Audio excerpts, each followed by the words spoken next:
Hello বন্ধুরা, আজকে আমি আপনাদের দেখাবো কিভাবে আপনি কম্পিউটারে একটি ইউজার তৈরি করতে পারেন।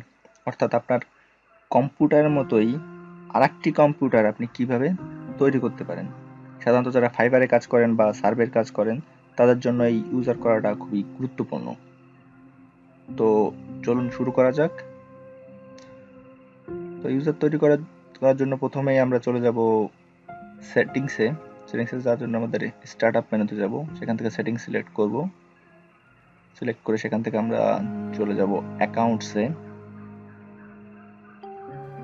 অ্যাকাউন্টস থেকে আপনার এখানে দেখতে পাবেন family and other users.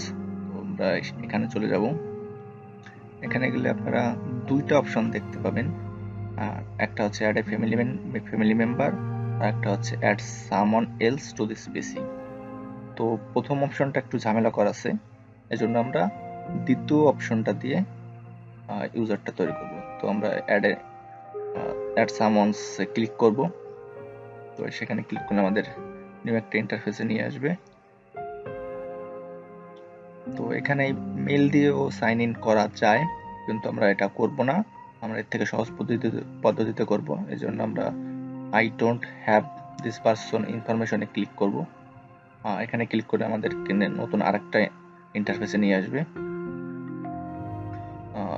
User করার জন্য প্রথমে আপনাদেরকে ইউজারের নেম সিলেক্ট করতে হবে। এই জন্য তো আমি আমার নিজের নামটা এখানে দিয়ে দিচ্ছি, মিঠুন।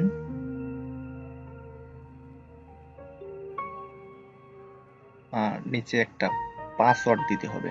তো পাসওয়ার্ডটা অবশ্যই একটা সিকিউর পাসওয়ার্ড দিবেন। তো আমি আমার একটা পাসওয়ার্ড এখানে দিয়ে দিচ্ছি।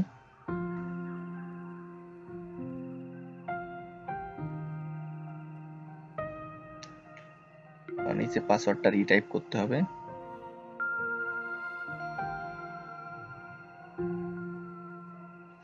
আর আপনাকে 3টা সিকিউরিটি কোশ্চেন সিলেক্ট করে অ্যান্সার দিতে হবে। আর অবশ্যই সিকিউরিটি কোশ্চেনগুলো অবশ্যই মনে রাখবেন। তো এখান থেকে আমি আমার ইচ্ছা মতো 3টা সিকিউরিটি কোশ্চেন সিলেক্ট করে সেগুলোর অ্যান্সার দিয়ে দিচ্ছি। আপনারা আপনাদের ইচ্ছা মতো দিতে পারেন, আমি আমার ইচ্ছা মতো দিচ্ছি। আর এই সিকিউরিটি কোশ্চেনগুলো অবশ্যই যে কোনো একটা জায়গায় লিখে রাখার চেষ্টা করবেন, তাহলে হয়তো দেখা যাচ্ছে ভুলে যাবেন। আমি আমার ইচ্ছা মতো 3টা দিয়ে দিচ্ছি এখানে।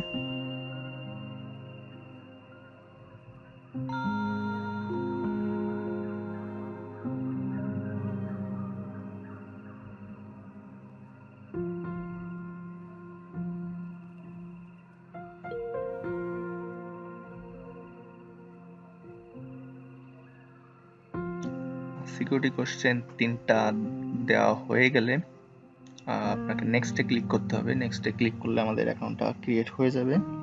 তো আমার 3টা সিকিউরিটি কোশ্চেন দেওয়া শেষ, পাসওয়ার্ড দেওয়া শেষ, ইউজার নেম দেওয়া শেষ। এখন নেক্সটে ক্লিক করলাম। দেখেন আমাদের ইউজার তৈরি হয়ে গেছে। এখানে মিঠুন নামে তৈরি হয়ে গেছে। তো আমরা এখান থেকে আপনি ঢোকার অপশন পাবেন না, এর জন্য আপনাকে আবার শুরুতে স্টার্ট আপ মেনুতে যেতে হবে। তো আমরা আবার স্টার্ট আপ মেনুতে যাব। এখন স্টার্ট আপ মেনুতে ক্লিক করলে এখানে আপনার ইউজার্স যে আছে এখানে ক্লিক করলে দেখেন এখানে দেখাচ্ছে এনসিএন, এটা আপনার প্রধান নাম। এখানে দিলে দেখা যাচ্ছে নিচে আরেকটা নাম আসছে মিঠুন নামে, এটা হচ্ছে আমাদের দ্বিতীয় ইউজার। ঠিক আছে, যদি এখানে একটা ইউজার থাকতো তাহলে এই নামটা আসতো না।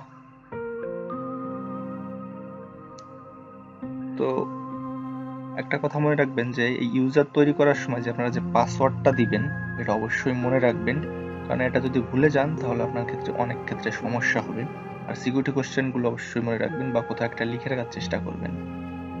আর যারা সার্ভের কাজ করেন বা ফাইবারে কাজ করেন তাদের জন্য ইউজারগুলো তৈরি করা অনেক গুরুত্বপূর্ণ। তো আজ এ পর্যন্তই, ভালো থাকবেন সবাই।